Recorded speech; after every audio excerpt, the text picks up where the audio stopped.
we are, another episode of Smoking Second Podcast. I have here someone, I don't know if she knows this or not, but it's someone that I found online, I want to say 10 years ago on Facebook. I don't know what it was. I think there was a video of you playing a guitar solo, and I literally deemed you before you even got a deal here in Nashville. I literally deemed you the female version of Keith Urban. Marcus, thank you so much. That makes me feel emotional. I'm like, I remember it because you had like a personal page, and back then it was like okay to like friend request artists on the personal page, and it was you with a guitar on the stage playing, and I'm just like, and I saw a video, and I'm like, who the hell is Lindsay L, and why is she not as big as she should be in America? And I remember saying, my friend, I showed my friend.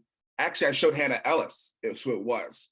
No way! I love it. Like, this is like the female Keith Urban, and she saw it, and she's like, "Holy shit!" Well, thank you so much for saying that. That's so cool to hear you say. I mean, gosh, OG right there, 10 years ago. Yeah. When I think back on like the journey that it's taken to get me to like this moment, I have been living in Nashville for the past 11 years and I love it here so much. But as you said, like it takes a journey to get to where we end up in life. You know, it's not a straight A to B point. It's like up and down and backwards and like all over the place to get to here. And so if I were to like look back on the journey that it took to get to this moment, it's a wild one. It's definitely a wild one for everyone, and everyone has a different path. Yes. In this town to get to where they're going to go, and everyone has a different journey. I hate when people say, "Oh, let's do the natural way." There's no like right or wrong way to getting to where you need to go. Truly, and if anything, I will say like the differences in everybody's path is what makes you. You know, right. and when you look at like my favorite artists, all have had different paths, and it's what makes like the beautiful picture mosaic that is them that made them turn into them. So I'm actually grateful that every artist has, you know, to fight different battles and go through different things, because I think it's what makes the music so good. It is. It gives us quality. It gives the fans quality music. Gives us the authenticity. I can't say that word. I'm never able to say that word. It's so hard. Authentic. I know. I need to like slow it down, like per syllable. It gives us the realness of artistry and the rawness of artistry. Very much so. Yeah. So that's just crazy. So let's start with your journey. Let's start back in Calgary. I love it. How was it growing up in Calgary? You know, Calgary was a really music town. We have this festival called the Stampede, and so it's a lot like Houston's rodeo. Mm-hmm. You know, it sort of takes over the town for 10 days, and everybody dresses up in cowboy hats and boots, and you can play so many shows throughout the course of 10 days. So I grew up in a really musical environment in terms of like playing live. Like I started playing piano when I was 6 and guitar when I was 8, and started playing shows when I was 10 years old. And so I just was looking for anybody who would have me coffee shop, fundraisers at the church, like whatever. And I remember I was my own manager and booking agent growing up, and my busiest Stampede. So you can play like Stampede breakfasts and corporate things all over the city and club shows. And my busiest Stampede, I booked 68 shows in 10 days.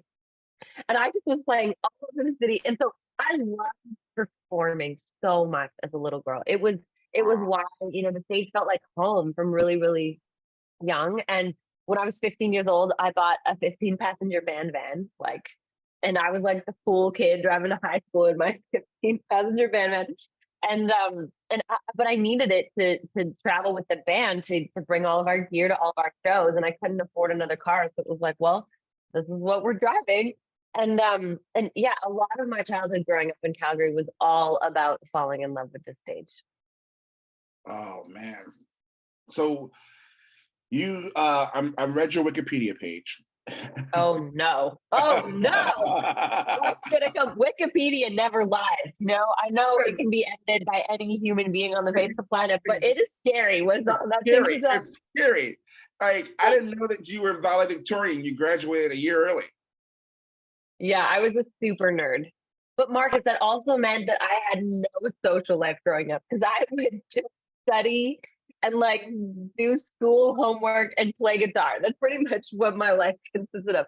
And it's Listen, weird because I like friends in school, like acquaintances, but I never like hung out like parties and stuff in high school. And like, what were those? Because I never went to those.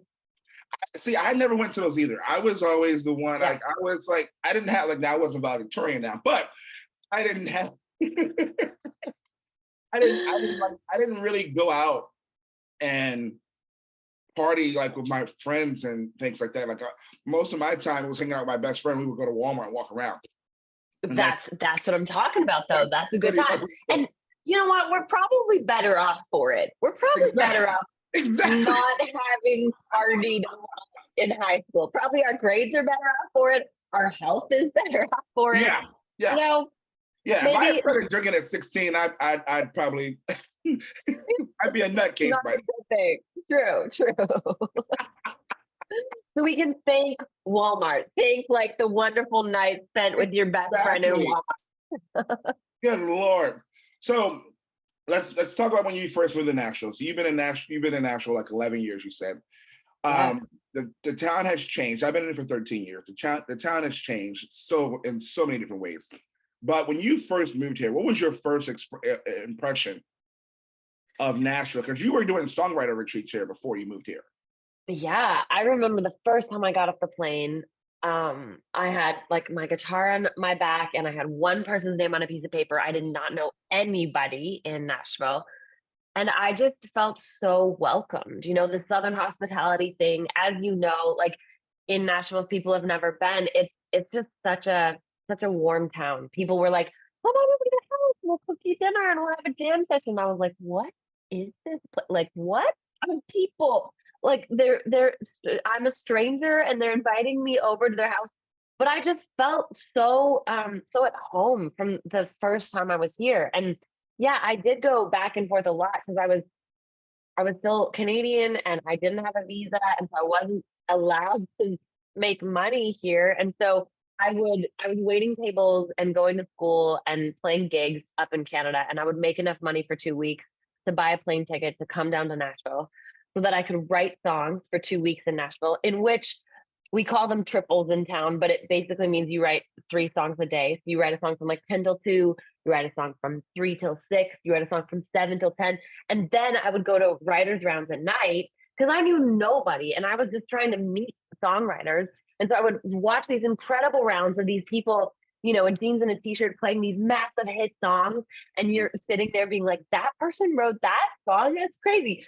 And then I'd go up to them afterwards and be like, "Hi, my name is Lindsay. Will you write a song with me?" Like crazy blonde haired girl just coming up to these random people. And thankfully that's kind of how I got to know my network and my community in Nashville. And so after every 2 weeks I'd go back to Canada and wait tables and go to school and play gigs to make enough money to buy another plane ticket to come back down. And I did that for a year and a half of just going back and forth because I didn't have a visa. I didn't have enough money to just like move without working. And so yeah, my first couple years in Nashville was just me meeting people and learning the town and finding my community. And it's just a very easy place to call home quickly. I noticed that because I found it just I got into country music when I was like 15, 16, but I got into Amazing. radio when I was like 18. So it's like It's it's, it's, amazing. it's amazing. So it's like when I first moved down here, it was on a limb, and I didn't really know anything about Nashville Yeah. at all, and I had no friends. And so I moved down here, and literally, like, I mean, someone held the door open for me and then hugged me, and I'm like, Right. That's "What is going on?" it's like, who are these people? And you're like, oh, Yeah, yeah. what? Yeah, I know. I think the first time coming to Nashville, you don't expect it, especially like coming from towns like LA or New York, where everybody's just a little bit on their own path, a little bit Right. more. And yeah, the warmness of the city is infectious. Yeah, it is. It's kind of crazy. And it's everyone knows everybody. So it's like you got to Yes. be nice to everybody. You have to be nice to everybody. It is definitely a small town in a big city. And the other part I loved about Nashville is everybody kind of speaks the same language. If they're not in the music industry themselves, maybe they're married or dating somebody who is, or somebody in their family is. Like it's definitely a one person connection to the music industry. And so I felt less of an alien because I felt like I could talk about guitar pedals and studio things or whatever, and everybody would kind of know what I was talking about. No, and that's I mean that just comes with the title of Music City. It's like that's Yeah, everywhere, you know. truly, It's truly. crazy. So how did you adjust to how I mean, so like you're talking about how the nicest was. So how did you adjust to that? How did you adjust to the States? Because I'm sure I know Canadians are nice. Trust me, I they are extremely nice. When I worked for Apple and I was doing the tech support on the phone, I Yeah. would burst out in the nicest way possible from Canadians, and I would still have a smile on my face afterwards. um, I love that. I love that you did that job, by the way, Marcus. I think that like doing jobs like that or working in the service industry make us better humans for the rest of our lives. So yes. kudos to you. Like I think it just builds better humans. Yeah, I think that the first time down to the States, like there's a beautiful part about Canadians that, you know, we are friendly and we are very personable, and some people will call us pushovers. Um, Yeah. but there was this like very unique thing about Nashville that I just felt.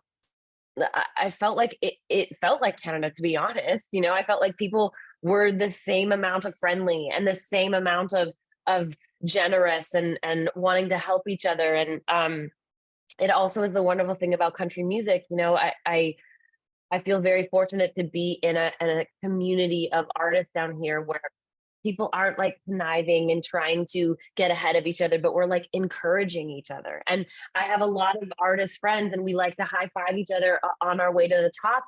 And that's such a rare thing to find, I think. And so I feel a little bit spoiled that my whole time down here in the States, you know, I've been down here for 11 years. I just became an American citizen. And I feel like I've been spoiled because I've gotten to see like this beautiful picture of like friendly, welcoming Americans that have just been like, yeah, come hang out, be a part of our community. Actually, like this could help you, and you should meet this person, and you should work with this person. And so I feel like my whole experience of moving down to the States and becoming an American has just been really wonderful. It's great to hear you say that because it's like you know we don't always get a good rap as Americans. I know, and I've heard all of the crazy things, but you know, my experience has been really amazing. And I will say, because I was in LA for about 6 months before I came to Nashville for the first time, and the differences between the two cities you can for sure feel. Like there is the Southern hospitality thing here in Nashville that um that you just can't mistake it for anything else. Yeah, yeah, no, absolutely, and I mean I got that drift when I moved from Philadelphia, and it's like Woo, yes, dude. oh oh Different vibe. And different vibe. it's all wonderful. Like part of the reason I love being a musician and traveling, I always say like I really travel for a living, and music is just like the side hustle that we do at the same time because traveling is like the real main part of our job. But I do love going to other cities and other countries and meeting people, and like the vibe of Philly is completely unmistakable for anything else. And I love I it. It's love it. I love amazing. it.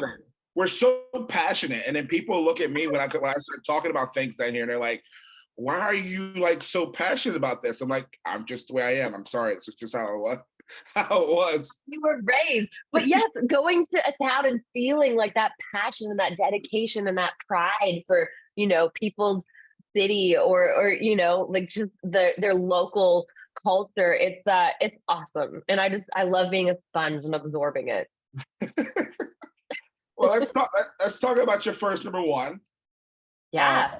which is what happens in a small town. I think that's the name of it. Yes, that's the name of it. It's so Yeah, many. you got it. There's so many small town names. So many small town names in country music. Yeah. There's Yeah, so many town songs, exactly. truck songs. It's like, wait, which town song are we talking about? Which town is Yeah.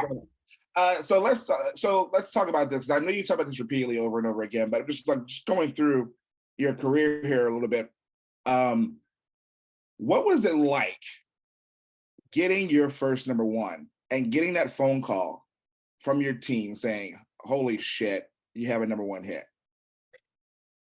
Honestly, Marcus, it felt surreal because, like we were talking about, every artist has their own journey. I had to move countries. I had to do things a lot of a different route than a lot of my friends, who were artists, who some of them, it felt like they came to town and they were given a record deal and they got a number one, and this is the way things go. And my path was not like that at all. And so I I I felt like for a while I was like, is this ever gonna happen? I mean, and granted, I also know getting number ones are just data points, and a lot of times, like, fans don't care about number ones. They care about songs that they love and they fall in love with. But a lot of, like, the industry and the culture of the music industry is all about, those data points and getting those number ones and ringing that bell.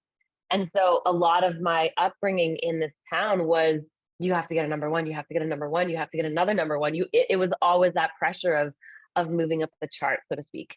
And so for a while, I was really fortunate to um tour quite healthily from the minute I got to Nashville. And so I was playing all these tours, and I was traveling around the world and playing in Europe and all over the states, and I just wasn't having success at radio. And so for the longest time I was like, what am I missing here? What am I doing wrong?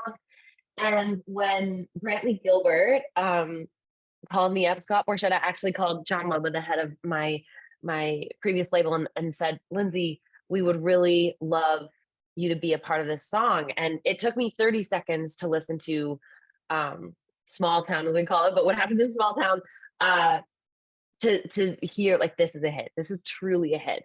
And I'd always been a fan of Brantley's saying, he was a rocker, and my inner heart is totally a rocker. I love plugging in my Strat and turning it up on stage, and jumping into some music. And so I just had so much respect for Brantley and what he did. And it was amazing to watch the song come to life. Brantley became like an older brother to me. We went on the road together, and just watching the song, like watching people in the audience, more and more of them sing the words to this song every night as it was going up the charts. It was something that I had always dreamed of and never had experienced, although I had played and toured a lot. And so it was magical. It was a really magical run of a song. And when I did get that call from my team of, okay, it's official, like it happened. I think I hung up that call and I was like, this this has been quite the feat to get to this point, to ring the bell. And at the same time, I think that we as humans make goals in life for a lot of different things. And I think goals are really healthy because they keep us um focused in good directions and moving to the things that we want to accomplish. But also they're kind of dangerous, because when you accomplish a goal and you realize that that goal itself is kind of empty. It's like, it's amazing to accomplish the things that we want to, but, like, for instance, getting a number one in country radio has been something that I have dreamed about for so long. I have put on so many vision boards. I have, like, number one has been, like, written in so many aspects of my life. And then to finally accomplish that and ring that bell and realize there's no fulfillment in the actual thing itself. It's the people that you get to celebrate with, and my bandmates, and your family and friends. That is fulfillment. But the actual accomplishment of the thing is pretty empty. And so it was like a wild thing to go through, of getting to, cross that finish line and be like, wow, we got a number one. And at the same time realizing it was like, it was kind of an empty thing. And if anything, you do that and you kind of celebrate the day up, but then the next day it's like, okay, you got to go figure out how to get another one. And there's no frolicking in the field celebration moment of like rest. It's almost like more stress of how to figure out how to do it again. And so it was a beautiful it was a beautiful thing to learn and live through, and also realize that if you live your life constantly just focused about achieving accomplishments, your life is going to feel pretty empty. Oh, oh, you're preaching to the choir right now. I mean, dude, I've lived it, and I consistently, you know, bat my head against these things, and so I'm even saying this somewhat hypocritically, but I think it's important for us to remind ourselves that, like, yes, having things to work towards and accomplishments to achieve are great, but they can't be 100% of what we focus our lives around. They Right, just can't. right. Do you feel as though here's a question, and then I'm gonna change the topic, but do you feel as though you've made it? No, I don't. And I know it's crazy because, some of my team and like constantly have to remind me, but Lindsay, you're getting to do this and you're getting to do this and you're getting to do this. And I'm like, yeah, but I can also do this and I can also do this. And I want to be headlining arenas and playing stadiums and doing all of the things. And so I just say that in true Right. vulnerability. Like, I don't think I've made it. I think I'm just beginning. And a lot of that is um is also, my own mental health journey of being able to look at what I've accomplished so far and be like, that's pretty cool and that's awesome. And also there's a lot more to come. Right. Let's talk about your new song, Sweet Spot. This Yeah. I played it for a couple of friends, and no bullshit. All of them said this: melodies are catchy, lyrics are lighthearted and positive, Love it. groovy. Yes. That's my favorite word, groovy, groovy. Sweet. I Are you going in a different direction musically, or are you constantly just growing and evolving? Marcus, let's say it like this.